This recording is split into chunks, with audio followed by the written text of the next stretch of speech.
Assas Podcast. Question d'État, Olivier Beau. Bien, bonjour, c'est une nouvelle émission de podcast d'Assas que j'anime, Olivier Beau, professeur à l'Université de Paris-Panthéon-Assas. Et le thème d'aujourd'hui, c'est l'État. Comment va l'État? Comment marche l'État? On verra ça avec nos deux invités. Arnaud Tessier, qui est ancien élève de ENA, haut fonctionnaire, et qui est professeur associé à l'École normale supérieure, qui est chargé notamment de la préparation à l'INSP, l'ancienne ENA. Et par ailleurs historien, il a une œuvre prolifique, je signale à l'attention des auditeurs notamment un très bon livre qui est un peu passé sous silence sur De Gaulle et l'année 69, un très bon livre sur l'histoire constitutionnelle de la 5e, mais il a écrit beaucoup d'autres livres. Ensuite, Alexandre Moati, qui est ingénieur général des mines et qui est également chercheur associé à Paris 6, l'université Paris-Cité, et qui est l'auteur d'un livre que je vous recommande, qui s'appelle Technocratisme, les grands corps à la dérive. Un livre assez polémique, mais très informé. Et ce qui m'a donné l'occasion de proposer ce thème pour les podcasts d'Assas, c'est la lecture d'un autre ouvrage que je recommande aussi aux éditeurs, Maroun Aidé, La destruction de l'État, en 2023, aux éditions Bouquin, livre sur lequel je reviendrai. Et la deuxième occasion, c'est la réédition actuelle des œuvres de Pierre Legendre sur l'histoire de l'État, sous le titre « Trésor historique de l'État français », et notamment, en 4 volumes, la republication de son grand livre sur l'histoire de l'administration de 1750 à nos jours, qui est publié aux éditions Ars Dogmatica. Et je commencerai par une première remarque, et je demanderai à nos invités de réagir. Quand on a lu Legendre, et quand on a lu aussi Pierre Birnbaum, les deux auteurs expliquent que la société française, la nation française, tient grâce à son État. La France est une société à État, et c'est pour ça que l'État est très important en France, parce que c'est lui qui, en réalité, tient toute la société. Et Birnbaum et Badi opposent les sociétés à État et les sociétés sans État. Donc ma première question, c'est qu'est-ce que vous pensez d'une telle affirmation? Est-ce qu'elle vous paraît toujours valable ou est-ce que vous paraît valable en général? Donc Arnaud Tessier d'abord et puis Alexandre Moati, si vous voulez bien. Oui, et je crois que Pierre Legendre, dans une œuvre absolument considérable qu'il avait engagée dès sa jeunesse comme jeune professeur d'université, et qu'il approfondit au cours de toutes ses recherches et de son œuvre colossale qu'il a publiée pendant plusieurs décennies, empruntant d'ailleurs à beaucoup de disciplines et faisant une véritable anthropologie, une analyse véritablement anthropologique de nos sociétés. Il y a un lien quintessentiel, si l'on peut dire, entre l'État et la construction française. Il y a un modèle, il l'explique, qui a été un peu imité du modèle pontifical, le centralisme qui était au cœur du système français. Il y a un lien presque indissoluble entre toute l'organisation, toute notre histoire, toute notre construction sociale et l'État. Et il utilise beaucoup cette idée pour montrer que quand on touche à l'État, il faut faire d'une certaine manière très attention parce que c'est vraiment très lié à notre être. Et il y a une expression très belle qu'il avait employée dès 1969 où il dit l'État en France assume un certain nombre de fonctions qu'il assume dans d'autres pays. Alors en 69, c'est une époque où l'État est assez interventionniste un petit peu partout, il a une politique qui va au-delà du régalien, mais il dit, en France, il a une dimension supplémentaire, il arbitre la guerre civile, c'est-à-dire qu'en quelque sorte, il est le tiers qui fait tenir debout la société. Voilà, donc je crois que oui, effectivement, et puis par ailleurs, il y a toute une tradition historique qui souligne à fort juste titre que l'unité française s'est construite autour de l'État, et je terminerai en citant Braudel, qui en 85, dans une interview assez célèbre du Monde, avait dit ses inquiétudes devant la décentralisation en disant il y a un tel lien entre la construction étatique française et la construction de la France et de notre démocratie. Il disait la France, ce sont des tissus cousus ensemble et ce sont des tissus fragiles. Et il avait manifesté, bien qu'étant assez proche de l'entreprise politique d'alors, il avait dit je suis très inquiet devant l'effet que peut avoir la décentralisation sur cette construction si fragile. Merci beaucoup. On aura un thème de podcast sur justement le thème fondamental de la décentralisation. Alexandre Moati, est-ce que vous voulez réagir à ce qui a été dit ou à la question? Oui, peut-être à la question, mais moi j'ai travaillé tout cela par le prisme des grands corps et c'est vrai que on peut écrire ce que j'ai essayé de faire, l'histoire de l'État en France à travers celle des grands corps qui structurent l'État en effet, puisque le plus ancien d'entre eux, c'est le corps des ponts et chaussées qui remonte à à 1716, donc le tricentenaire est passé un peu inaperçu. Et c'est vrai que ces grands corps ont participé à la construction d'un État à travers les réseaux de chemins de fer, le saint-simonisme,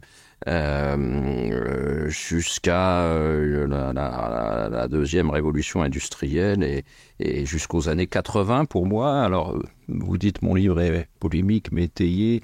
Peut-être est-il polémique à propos de ce qui se passe actuellement. Oui. C'est-à-dire, il y a vraiment pour moi une espèce de...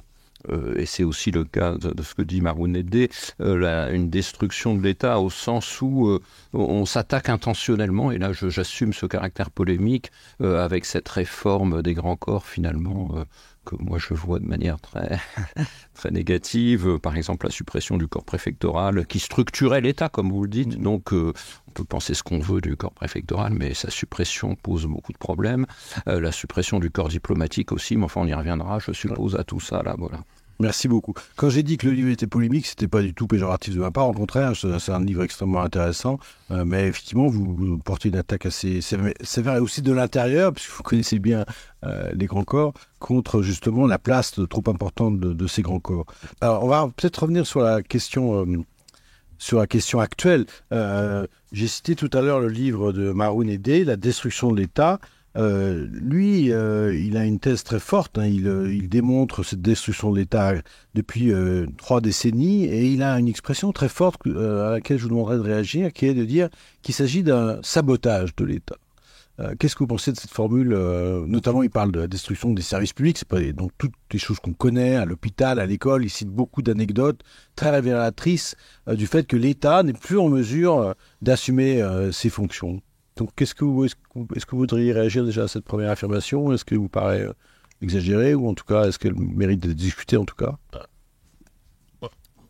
Bon, non, Alexandre, disons que oui, tout à fait. Je pense, moi, j'ai émis l'hypothèse, peut-être trop à travers ce prisme des grands corps, que par exemple, ça a été ces grands corps d'État. Alors je rappelle ce que c'est en gros le corps des mines, des ponts, inspection des finances, dont est issu notre président de la République, Conseil d'État, Cour des comptes, puis d'autres corps qui ne sont pas des grands corps, mais je les ai cités, préfectoral et diplomatique. Enfin, pour les premiers, ces corps étaient, j'ai émis l'hypothèse, la matrice d'une forme de néolibéralisme. Alors je voudrais être un peu plus précis sur ce terme qui on glose beaucoup à gauche de ce terme-là. On peut être néanmoins libéral contre le néolibéralisme.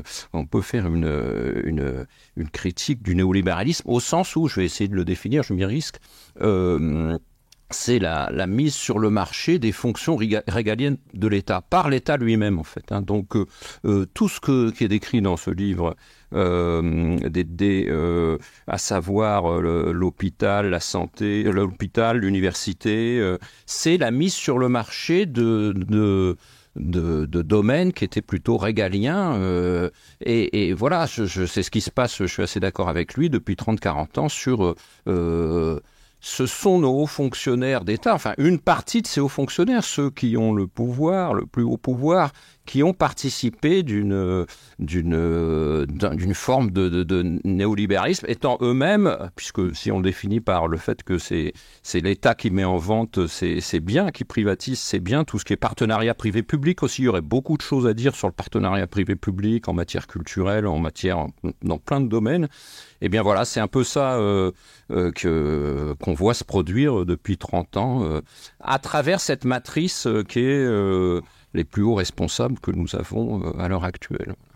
Arnaud Tessier, vous voulez prolonger ce... Oui, alors je pense qu'il y a une idéologie derrière, un peu nébuleuse quelquefois, qui effectivement emprunte au néolibéralisme, mais c'est aussi une idéologie étrange, une forme de subversion du système, c'est-à-dire dont on a eu l'exemple avec le fameux volume de Roger Fauroux, Notre État, hein, c'est-à-dire ce qui ne va pas en France, c'est l'État, et c'est ça qui afflige la démocratie qui l'accable de toutes ces difficultés.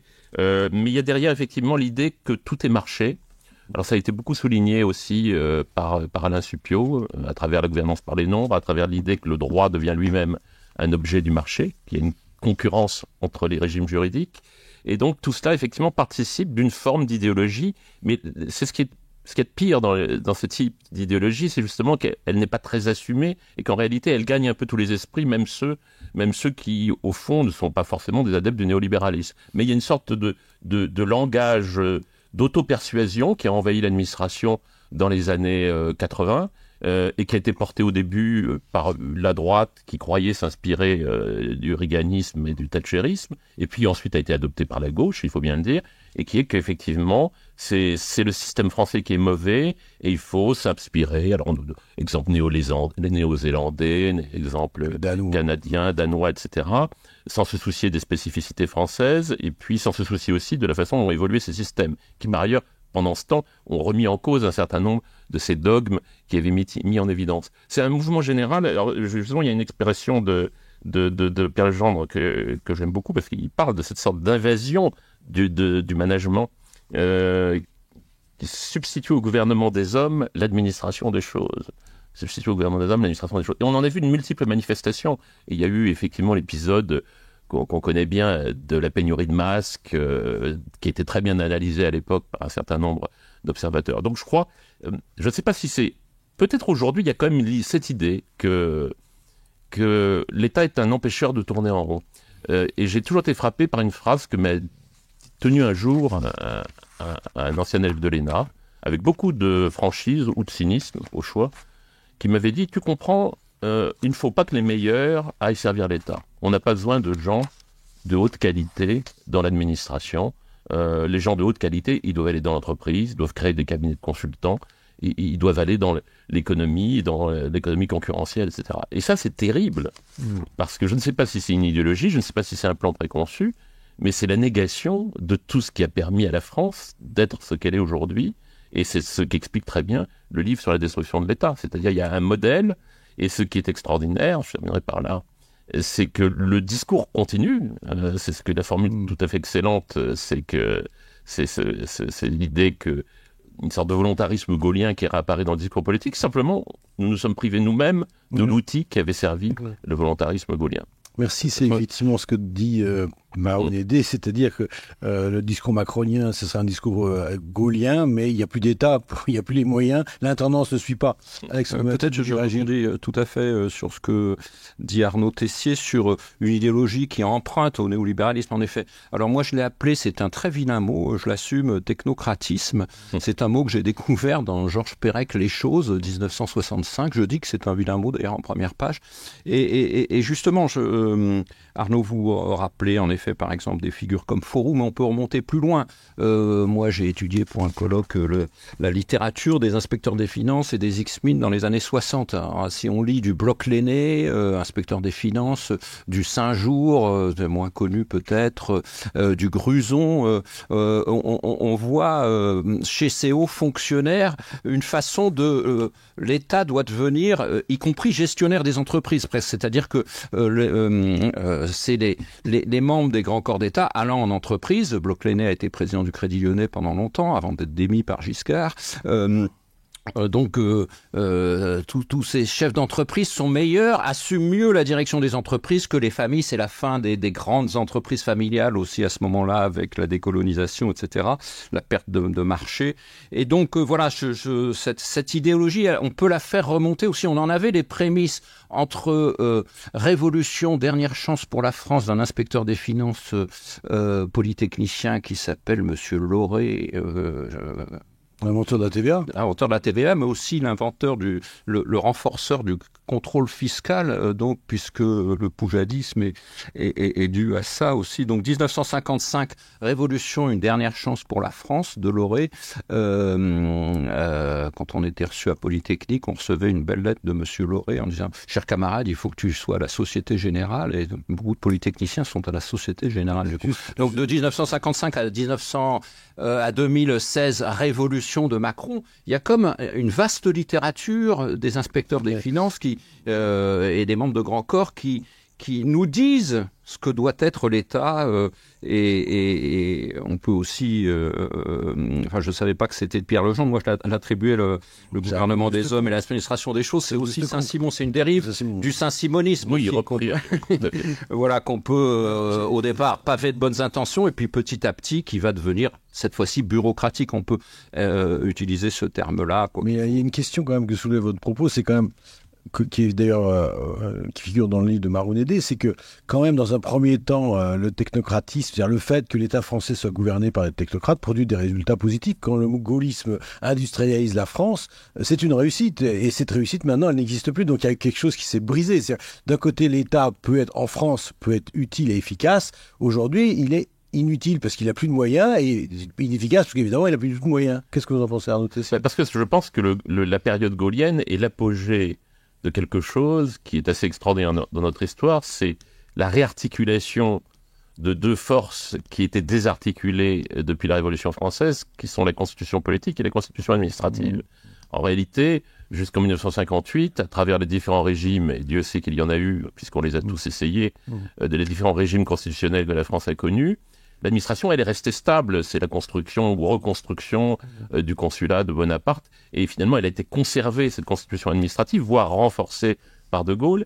Et ce qui fonctionne très bien dans les années 60, c'est cette articulation. C'est-à-dire qu'avec la constitution de 1958, et donc la réémergence d'un pouvoir exécutif fort, il y a une articulation extrême, une sorte de cathédrale politico-administrative qui est construite, une articulation extrême, une réarticulation entre le politique et l'administratif. De Gaulle, d'ailleurs, le dit de manière assez amusante dans les Mémoires d'espoir, quand il parle des vœux des corps constitués, il dit, il parle des premiers lorsqu'il est à l'Élysée, et il dit « Je vois que les grands corps ici présents sont heureux de savoir que le timon est sérieusement, enfin que le gouvernail de l'État est bien tenu, ils sont heureux de cet état de choses. » Et je crois que c'est ce qui a fait cette période extraordinaire. Aujourd'hui, on en est sorti parce que d'abord la constitution administrative est très affaiblie, et puis il y a une crise de confiance profonde entre la haute fonction publique, qu'elle soit d'ailleurs administrative, grand corps administratif, grand corps technique.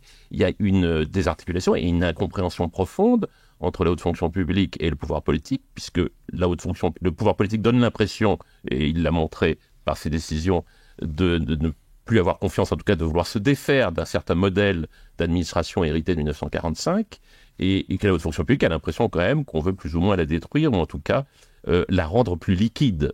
Et cette crise de confiance et cette désarticulation font qu'aujourd'hui, au-delà du problème des moyens attribués à l'État et des moyens humains en particulier, de la crise des moyens humains, il y a ce schisme, en quelque sorte, qui est une sorte de cassure profonde du modèle étatique français. Alors ça ne veut pas dire que c'était un modèle éternel, qui ne devait pas être transformé, etc.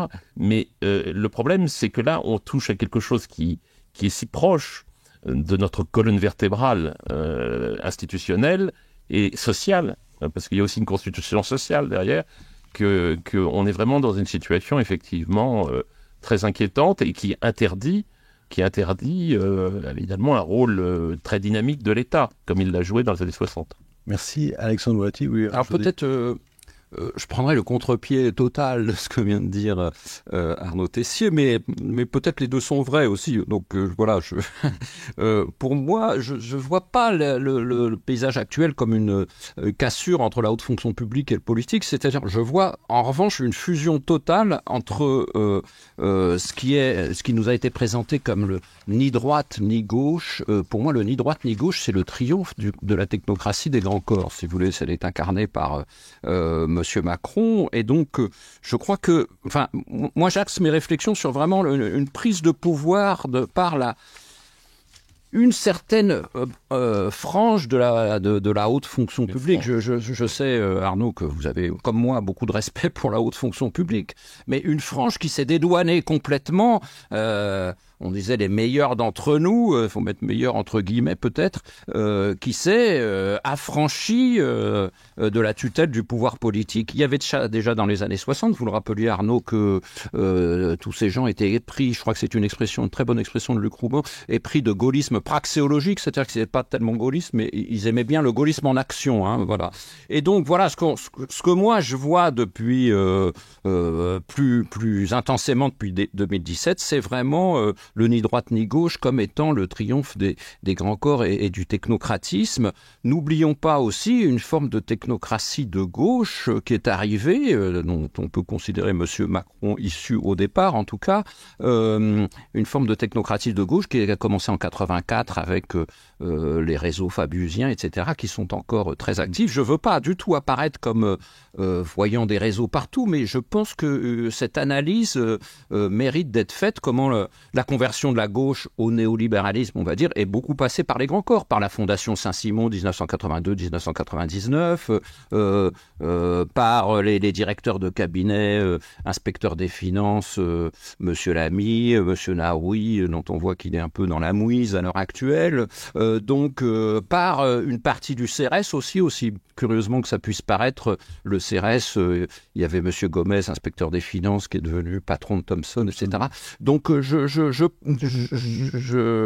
compléterai ce que vous dites, Arnaud, en disant qu'on doit aussi étudier une forme de fusion ou de prise de pouvoir par une partie de la haute fonction publique du pouvoir politique. Alors là, on va revenir, merci, on va revenir, parce qu'on va évidemment parler de la suppression de l'ENA, la création de l'INSP, c'est évidemment central, mais avant, on va écouter une intervention un discours de Nicolas Sarkozy qui se retrouve dans les archives de l'INA en 2007, où il parle de l'État. Je souhaite donc que soit étudiée la possibilité que le président de la République puisse s'exprimer au moins une fois par an devant le Parlement pour expliquer son action et pour rendre compte de ses résultats. Nicolas Sarkozy veut un État fort et irréprochable et pour cela, il énonce plusieurs autres orientations. Introduire une dose de proportionnel aux élections législatives et sénatoriales, faire contrôler le budget de la présidence par la Cour des comptes, ce qui n'a jamais été fait, et redonner un véritable statut à l'opposition. Il propose aussi d'encadrer les nominations faites par le président de la République. Dernière piste, le nombre de mandats présidentiels. Faut-il les limiter à 2 mandats successifs?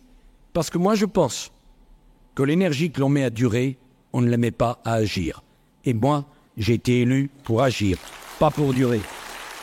Merci. Dans la citation de Nicolas Sarkozy, il y avait une formule, il reprenait la formule de Georges Pompidou, le président gouverne, et il disait il faut un État fort et irréprochable.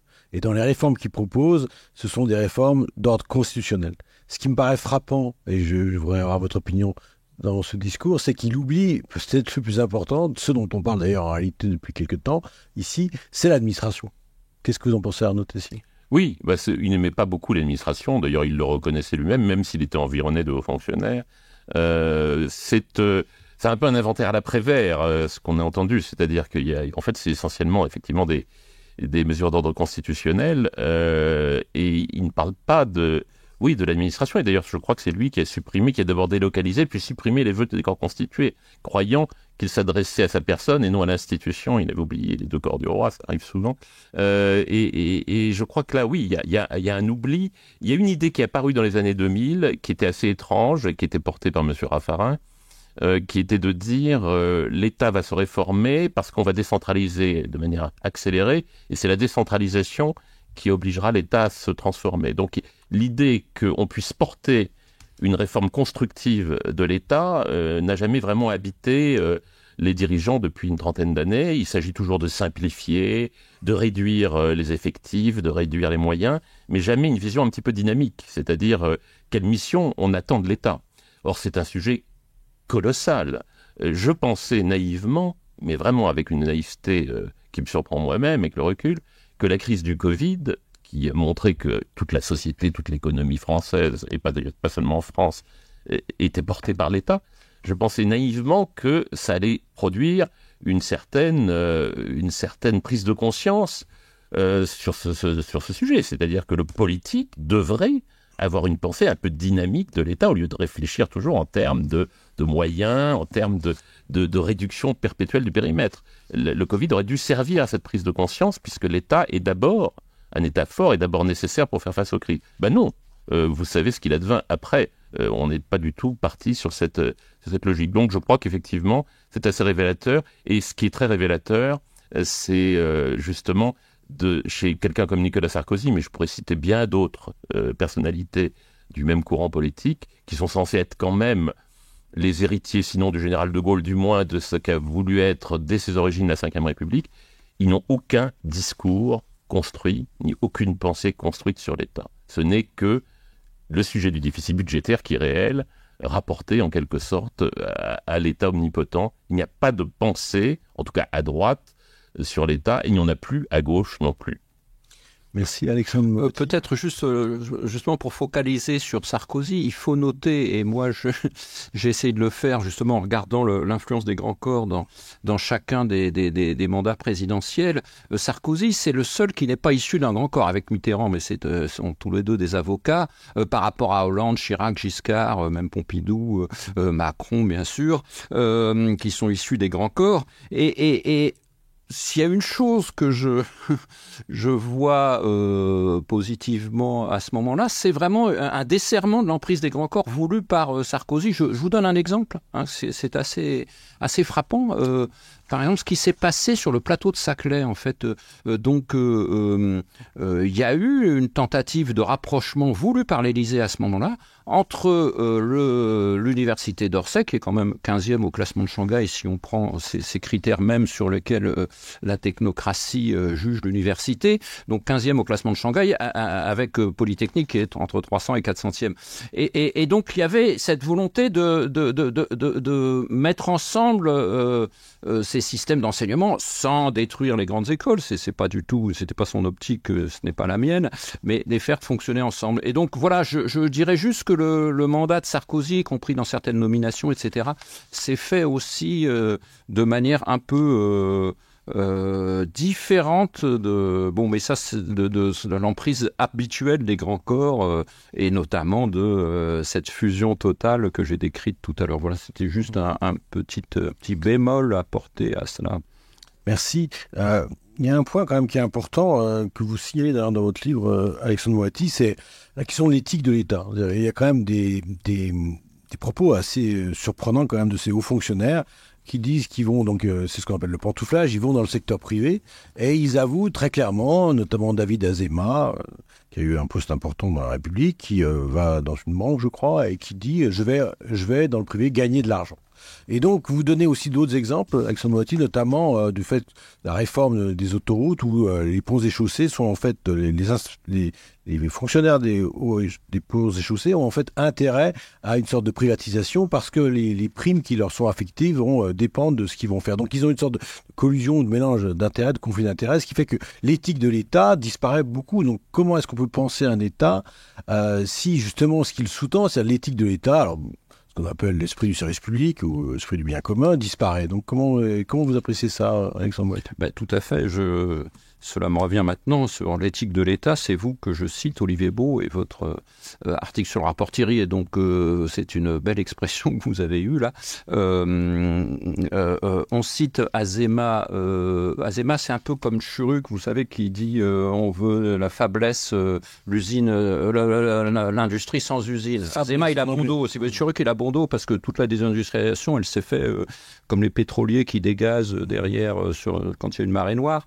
Donc, toute la désindustrialisation, on ne met que de Churruc. Alors, Azema aussi, il a dit ça, mais il y en a beaucoup qui pensent la même chose et qui ne le disent pas d'ailleurs, et qui, voilà, comment ça se fait que, par exemple, le corps des mines, parlons-en, soit devenu une machine à fabriquer des gens qui vont rester 3, 4, 5 ans au service de l'État, qui vont en cabinet ministériel, parce qu'il faut qu'on parle du problème des cabinets ministériels, qui est quand même devenu un problème important, qui, pendant leur séjour en cabinet ministériel, au bout des 2 premières années, cherchent autre chose dans le privé. Donc, voilà, comment ça se fait-il que certains corps soient devenus des machines à fabriquer des cadres exécutifs pour l'industrie privée ? Là, je rejoins Arnaud Tessier, c'est-à-dire qu'on n'a plus de structuration de l'État à ce moment-là. Donc, voilà, ça, c'est vraiment le niveau zéro de l'éthique, presque.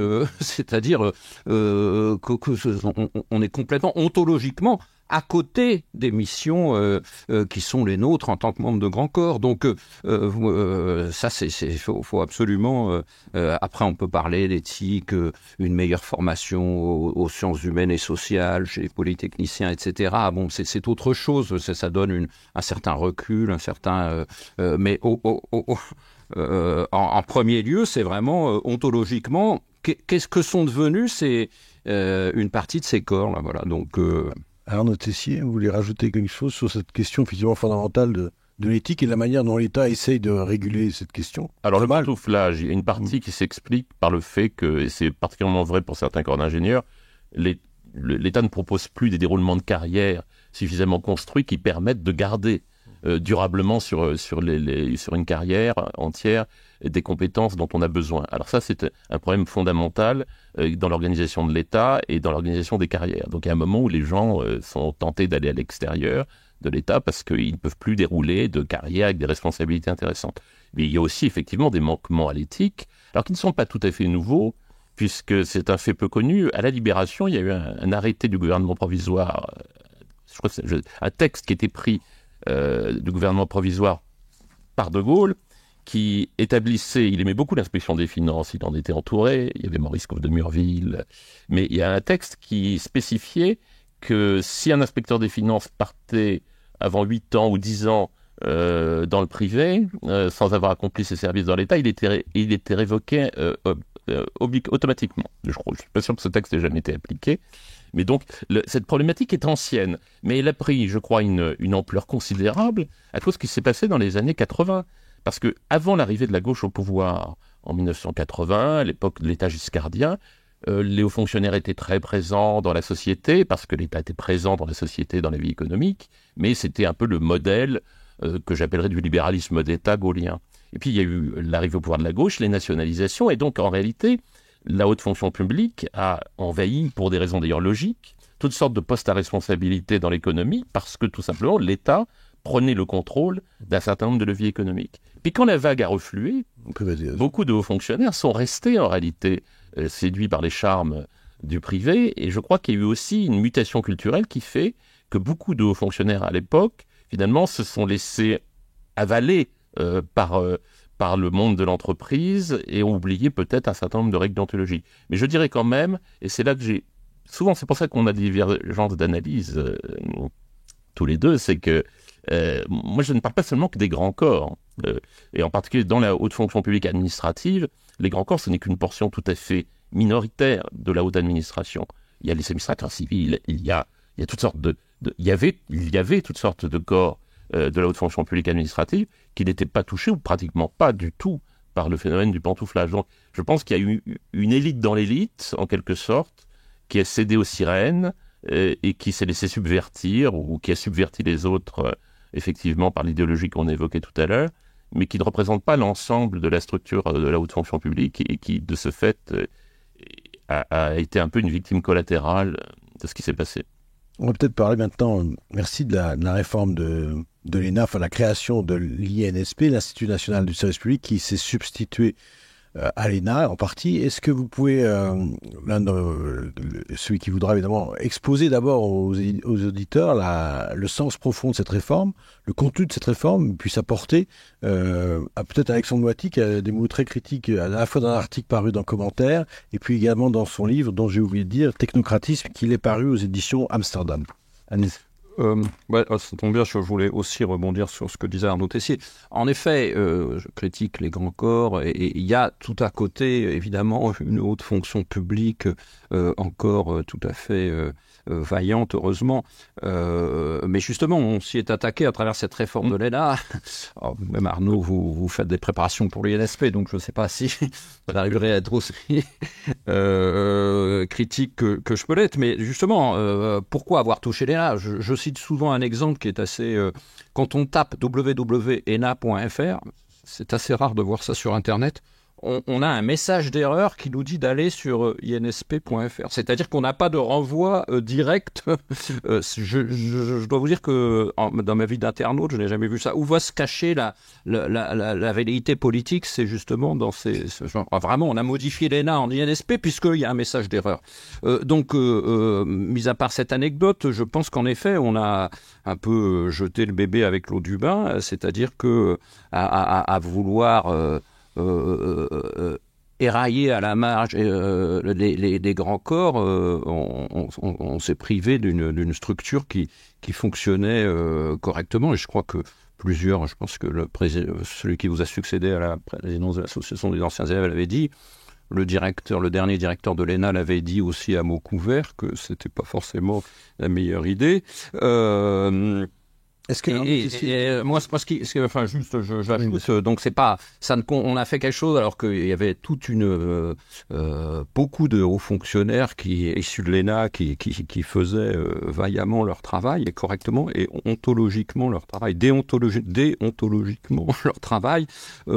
Et à côté de ça, moi, ce qui m'étonne le plus, c'est qu'on a une espèce de sanctuariser le Conseil d'État et la Cour des comptes. Alors, je suis avec des juristes sur une chaîne de juristes, donc je fais attention à ce que je dis.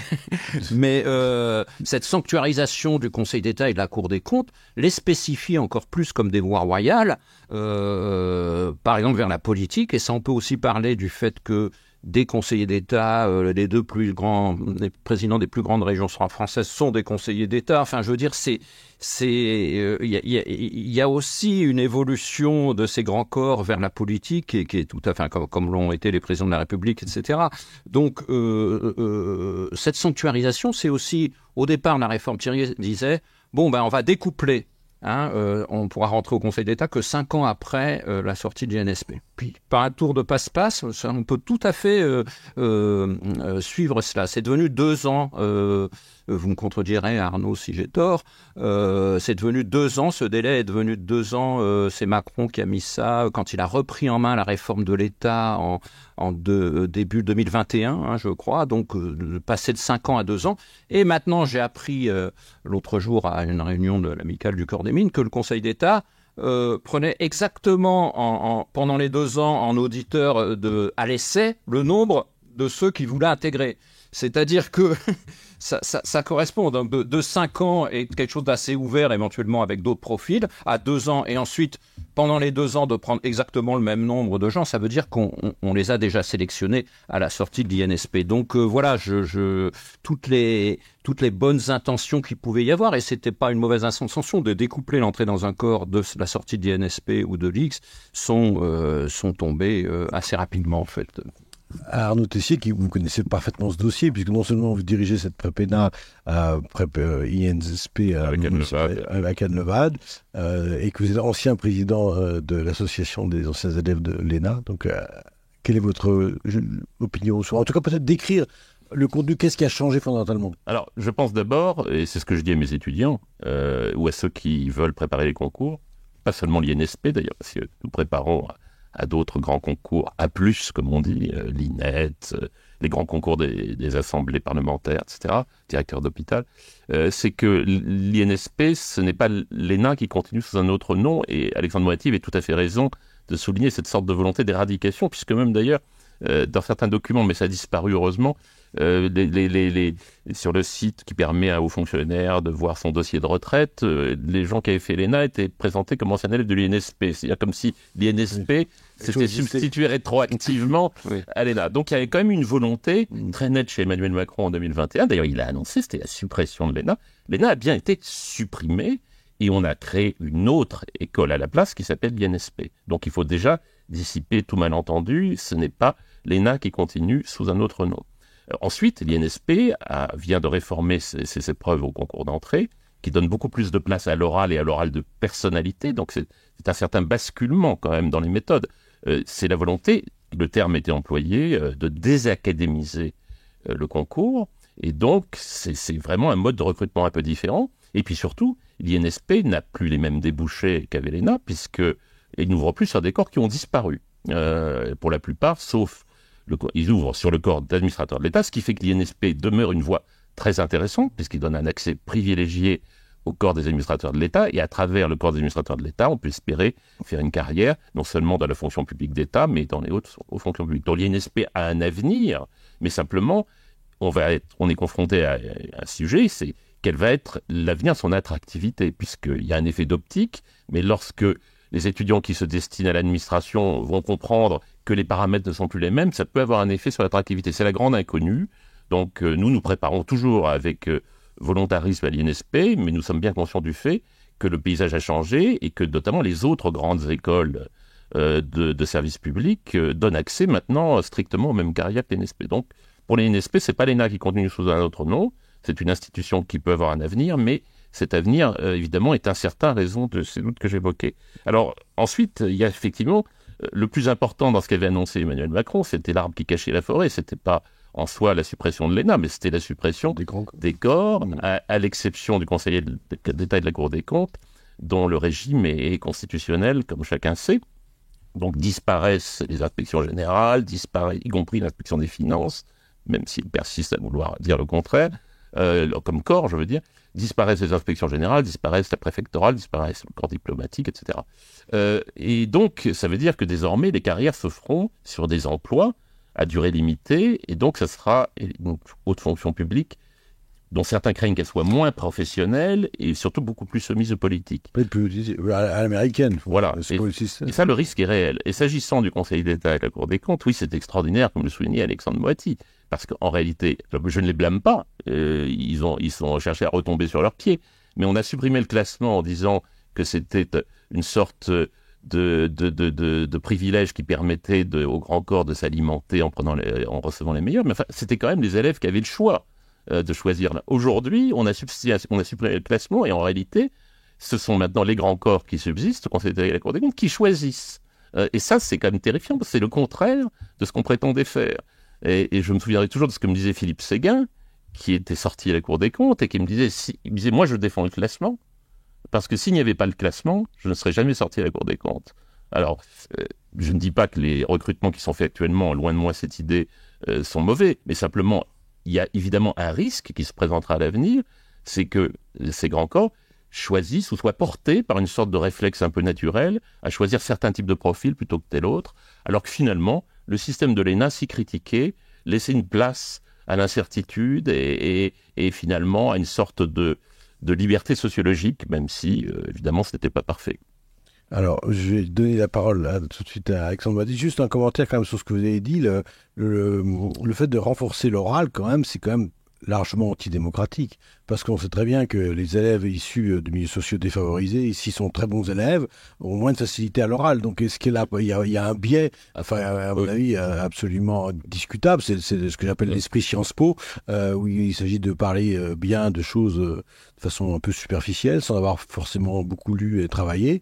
Alors que les bons élèves issus des milieux sociaux, ils ont une possibilité de s'en sortir s'ils travaillent et qu'ils sont bons à l'écrit, ils peuvent l'emporter. Désormais, cette chance est encore réduite. Tout à fait d'accord, je rajoute juste ce petit élément, sans monopoliser la parole. Oui, je suis tout à fait d'accord, et d'ailleurs, moi, je me suis élevé souvent contre cette idée de désacadémiser. Bien sûr, il faut faire place aux techniques de management, etc. Mais d'une part, l'académisme, c'est-à-dire la capacité de construire un propos à l'écrit, d'utiliser un certain nombre de connaissances acquises avec un certain classicisme, c'était l'arme des pauvres, si j'ose dire. Je mets les pauvres entre guillemets, enfin en tout cas de ceux qui n'étaient pas dans un univers sociologique favorable. Et à force d'éliminer l'académisme, en réalité, on aboutit au contraire de ce qu'on prétend faire, comme toujours, c'est-à-dire privilégier les élites sociales. Par ailleurs, il y a un biais que je trouve très, très, très grave et que je soulignais quand j'étais membre du conseil d'administration de l'ENA, je représentais l'association des anciens élèves, c'est qu'à force de mettre l'accent sur les stages, sur l'aptitude managériale qu'on juge à l'oral, etc., on finit par demander aux candidats des concours de grandes écoles de montrer à l'entrée des qualités qu'ils sont censés acquérir pendant la scolarité. Donc on aboutit à quelque chose, on marche un petit peu sur la tête, et qui évidemment fait les meilleures prestations, en tout cas les mieux perçues, ce sont souvent les élèves des grandes écoles, pas toujours, mais souvent les élèves des grandes écoles, qui ont fait beaucoup de stages, qui ont eu beaucoup de facilité à faire des parcours un peu originaux, aller à l'étranger, etc. Et donc, en réalité, cette tonalité générale est plus antisociale que sociale. Merci. Alexandre Moatti, je compléterai simplement, en effet, sur l'oral de personnalité, ça fait froid dans le dos, en fait. Vous comparez à Sciences Po, moi j'y vois aussi beaucoup l'influence des concours d'entrée à HEC, à l'ESSEC, etc., où ils sont à trois et ils doivent se disputer l'un l'autre. À la fois, c'est dans un livre du sociologue Emery Douzan sur le classement à l'ENA, il faut montrer qu'on est dans la norme pour être bien classé, mais aussi il faut savoir taper sur ses camarades de temps en temps montrer qu'on est un petit peu mieux qu'eux. Et c'est le principe, ça s'appelle La fabrique des énarques, c'est un beau livre. Donc ça faisait partie de certains travers de l'ENA, mais qui ne justifiaient pas forcément d'en arriver là. Donc l'oral de personnalité, j'y vois beaucoup cette influence qu'on a maintenant de beaucoup d'énarques et d'hommes politiques, comme l'était Hollande, sorti d'HEC, l'ENA, etc. Par ailleurs, la suppression des inspections, par exemple, l'IGAS, L'inspection générale des affaires sociales, oui, il y avait une espèce de savoir accumulé. Disons, dans les corps d'inspection, il y avait une espèce de savoir accumulé dans une carrière. Alors, on disait parfois c'est le cimetière des éléphants, c'est vrai et faux à la fois, c'est-à-dire que c'est des gens qui ont une forme de savoir à partir de leurs 50 ans, et de supprimer. Et par exemple, l'IGAS, savait faire des enquêtes, des rapports, etc., que, à mon avis, vous me contredirez Arnaud si j'ai tort, sont plus pertinents que peut-être la compétence sociale au Conseil d'État qui ne concerne qu'une chambre sur 10. Enfin bon, ce que je veux dire par là, c'est qu'il y a une compétence accumulée dans ces corps d'inspection. J'exclus l'inspection des finances qui n'était plus...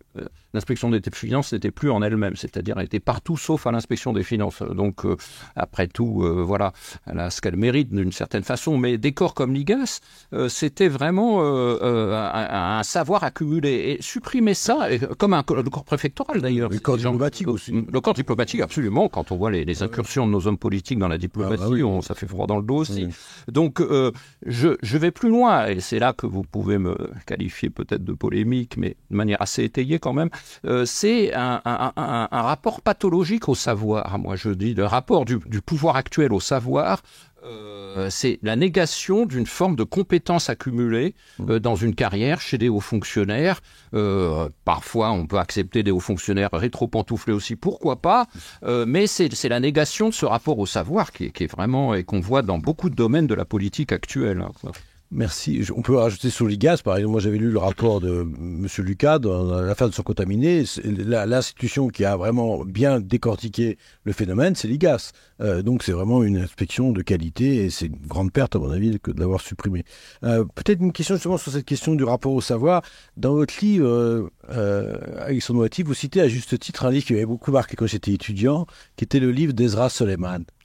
Cet américain, grand sociologue américain francophone, qui a fait, à mon avis, le meilleur livre sur les grands corps et qui, justement, montre que l'idéologie de la haute fonction publique, c'est l'idéologie de la polyvalence et du fait qu'on peut savoir tout sur tout, et ce qui est évidemment totalement contraire au rapport au savoir. Est-ce que vous pouvez développer, parce que pour moi, c'est un des gros problèmes, c'est ces gens qui dirigent la France. En réalité, la France est dirigée par ses hauts fonctionnaires. Ces hauts fonctionnaires n'ont aucun rapport au savoir. Alors aujourd'hui, ils ont obtenu, j'ai appris, le droit à faire un doctorat, donc c'est dans le règlement intérieur de l'INSP. Donc nous, universitaires, évidemment, et encore une fois, les grands dindons de la farce, comme d'habitude, mais on est habitués. Donc on va donner un doctorat aux gens qui font l'INSP, qui n'auront pas fait de vraie thèse. Donc ils veulent faire une thèse, ils veulent être docteurs, notamment les ambassadeurs, pour pouvoir rivaliser avec leurs collègues étrangers. Mais le rapport au savoir me semble très problématique. Est-ce que vous pouvez développer ça un petit peu plus longuement, et puis Arnaud Tessier vous complétera? Ezra Soleiman, moi j'ai beaucoup de respect pour ce livre, pour lui, je suis en contact avec lui d'ailleurs, et d'ailleurs son titre, le titre anglais de son livre, ça a été mal traduit, j'ai plus le titre français en tête, mais Elites in France, je cite de mémoire, The Politics of Survival. Et donc c'est devenu, excusez-moi, je l'ai plus en tête, mais ça a disparu cette notion-là, et vraiment suffit de lire ce livre de 1978.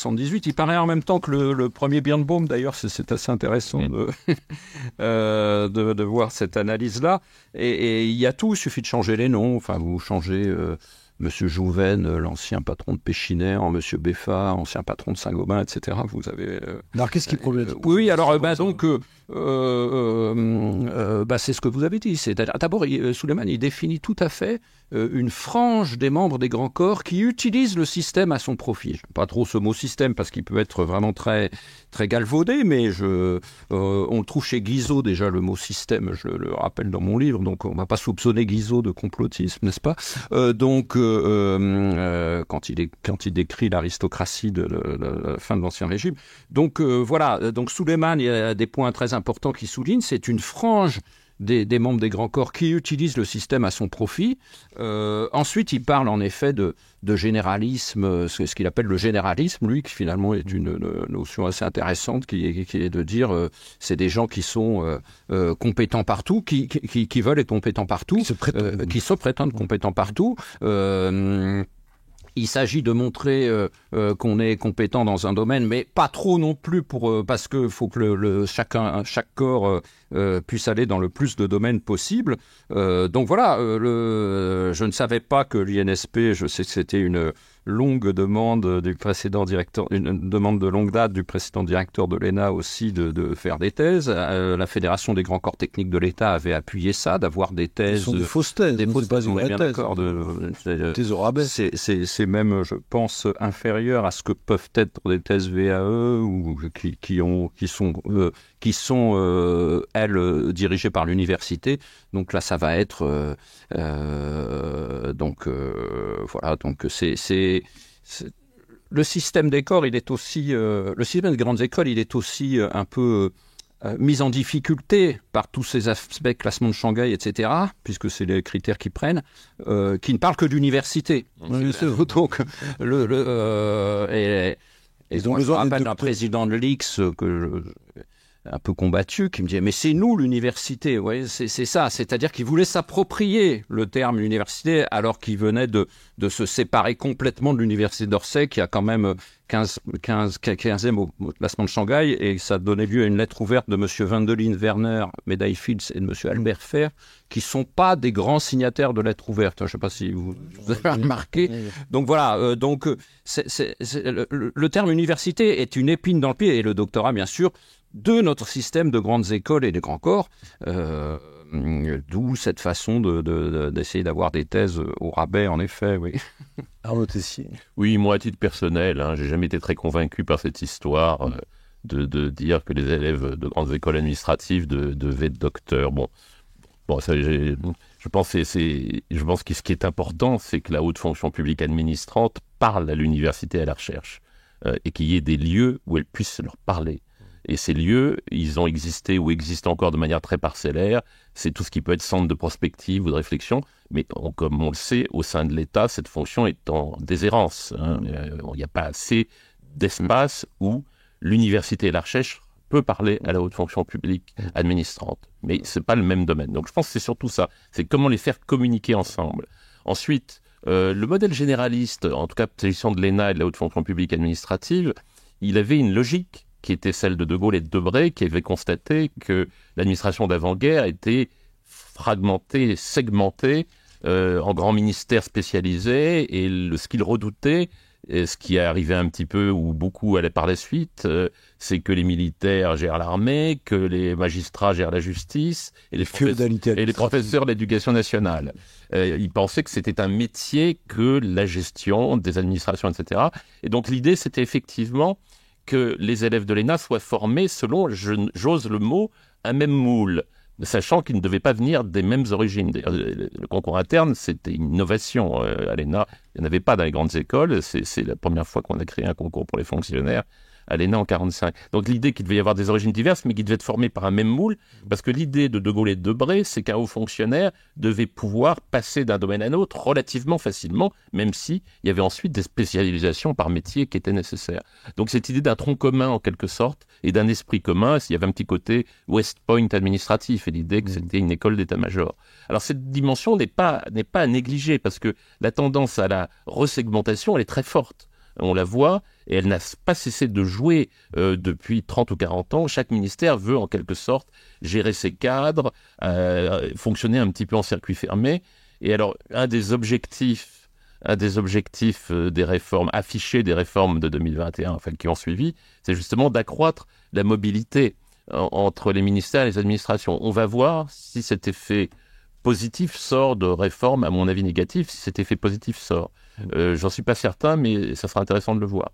Ce qui est certain, et c'est un point que je voulais souligner quand même, qui est un point positif, et ça, toutes les réformes qu'on pourrait imaginer, quelles que soient leurs intentions cachées ou réelles, et les intentions destructrices qu'il peut y avoir, il y a deux réalités contre lesquelles personne ne peut rien, et qui auront beaucoup de force. C'est ce que je dis à mes étudiants pour leur dire, vous êtes là au bon moment. C'est que premièrement, tout laisse penser que quoi qu'on dise et quoi qu'on fasse, le rôle de l'État et de la puissance publique dans les années qui viennent va être prépondérant, parce que nous sommes entrés dans une période de crise et de troubles et de turbulences, et de nécessité aussi de réinvestir, où il y a de nouveaux enjeux de souveraineté. Donc je crois que pour ça, le domaine de l'État, on peut faire tout ce qu'on veut, la puissance étatique, ça va être très sollicité dans les années qui viennent. Et le deuxième élément, c'est qu'il y a une relève démographique considérable. Il y a toute une génération qui part à la retraite, et donc il y a un besoin de cadre. Et c'est pour ça que comme les concours administratifs, il n'y a pas assez de place, notamment l'INSP, mais pas que, comme on dit, comme il n'y a pas assez de place parce qu'on n'ose pas afficher qu'on recrute plus d'élèves, eh bien les administrations sont obligées de recruter des contractuels ou de prendre en détachement des gens des autres administrations. Donc il y a une dynamique quand même contre laquelle on ne peut rien, et dans laquelle je place tous mes espoirs. C'est-à-dire je pense qu'on peut ligoter autant qu'on le veut la puissance publique, l'administration, etc. Il y a un besoin très fort à la fois de la société et puis un besoin démographique qui va s'exercer dans les années qui viennent. Merci. Alors, je vais redonner la parole à Alexandre Moati. Juste un point là, effectivement, il me semble qu'il y a eu un article récemment dans Le Monde qui disait « L'écologie réanime le désir de l'État ». Et effectivement, votre plaidoyer est très convaincant. Il y a effectivement des urgences qui font qu'on a besoin de l'État. Vous avez cité le cas du Covid. Là, on s'est aperçu que l'État devait être là et que si l'État n'était pas là, ça pouvait provoquer des catastrophes et qu'on avait besoin d'un État. Et là, je pense que l'exemple de l'épidémie de la Covid-19 et l'exemple de l'écologie sont deux exemples qui prouvent la nécessité d'un État. Le problème, c'est que l'État est exsangue. Et puis également, l'autre problème, et là je renvoie au livre d'Alexandre Moati, c'est que les règles de déontologie ne sont pas tout à fait respectée, qu'il faudrait absolument réglementer la fameuse loi de 2013 sur la haute autorité sur la transparence de la vie publique, et toutes ces histoires de conflits d'intérêts passent à côté de l'essentiel, comme vous le dites très bien, Alexandre Moati, c'est-à-dire qu'on n'a pas assez contrôlé, on ne contrôle pas assez les fameux va-et-vient, les rétro-pantouflages. Pantouflage, c'est quand on va dans le privé, rétro-pantouflage, c'est quand on est dans le privé, on revient dans le public. Là, il y a une sorte de va-et-vient qui est extrêmement contestable et qu'il faudrait vraiment que l'État organise ça. Donc, je vous laisse la parole. Non, moi, je voulais juste rebondir sur ce que disait Arnaud Tessier. Je comprends sa position sur qu'il n'est pas convaincu par le doctorat pour les élèves de l'ex-Sénat ou la nouvelle INSP. Pour les membres de grands corps techniques, ça se pose un petit peu différemment quand même. C'est-à-dire que... J'ai bien précisé. Oui, d'accord. Que le doctorat apporte une forme de légitimité, surtout pour des corps qui veulent s'appuyer sur la science, mais qui parfois fonctionnent en circuit totalement fermé, c'est-à-dire avec des mémoires de troisième année qui restent totalement sans bibliographie, etc. Donc voilà, je pense que vraiment avoir... il ne s'agit pas de faire toute sa carrière dans la recherche, mais une formation par la thèse est une formation importante, que ce soit pour des polytechniciens en biologie, en statistique, en informatique, en écologie, avec toutes les sciences que ça peut comporter. Et donc surtout aussi, ça apporte une méthode de travail qu'on n'a à aucun moment. Hein. C'est le physicien Henri Bouas, dans les années 1920, qui critiquait l'esprit taupin. Je dirais que faire une thèse, c'est le contraire de l'esprit taupin, finalement. Ça amène à se poser pas mal de questions. Et nos dirigeants, quand ils nous parlent d'innovation, etc., devraient se rappeler que, par exemple, Google, on le dit assez peu, c'est un moteur de recherche qui s'est fait pratiquement à l'université. C'est-à-dire que la sémantique, ce qui a fait le triomphe de Google, on l'oublie en 2000, à partir de 2000, c'est la sémantique, c'est tout ce qui a été développé à l'université. Donc voilà, les grandes innovations sont nées aussi en lien étroit avec la recherche et je pense que le doctorat y participe pour en tout cas ceux qu'on considère parmi les meilleurs polytechniciens et qui devraient tâter de cette méthode-là, en effet. Oui, ça leur ferait du bien, en même temps qu'une petite formation aux sciences humaines et sociales. C'est ce que voulait Giscard d'ailleurs dans l'Institut Auguste Comte que j'avais étudié dans mon précédent ouvrage, où justement c'était prendre les gens 5 ans après justement là leur sortie de l'X pour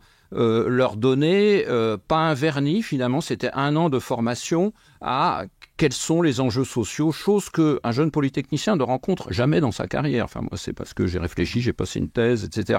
Donc, voilà, c'était ça l'idée giscardienne à l'époque d'une formation complémentaire et qui avait été poussée beaucoup par Crozier aussi, qu'on peut relire avec profit. Hein. Donc, voilà. Donc, cette méthode de la thèse, cette méthode apportée par la thèse me paraît importante. Alors, ça serait trop long, évidemment, vous avez tout à fait raison. Moi, évidemment, en tant qu'universitaire, je peux que regretter l'immense fossé qui existe entre l'université et l'État. Donc, on va pas rentrer dans... Bon, je peux pas parce que je serais d'ailleurs trop polémique, parce que je suis désespéré de la façon dont on traite l'université.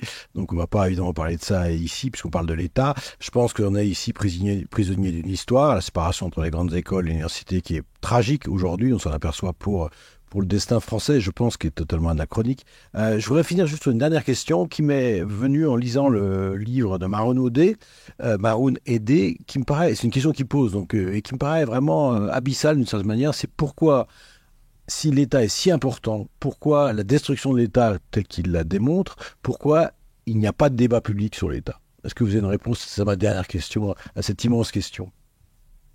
Arnaud Tessy? D'abord parce que je crois que ça n'intéresse pas énormément la presse, parce que c'est très difficile d'aborder le sujet de manière pédagogique. Ça n'intéresse pas outre mesure la presse, et comme ça n'intéresse pas outre mesure la presse, les politiques n'ont pas envie d'en parler. Premier élément. Deuxième élément, je crois que le débat public est prisonnier du schéma nous sommes endettés, donc il faut moins de fonctionnaires.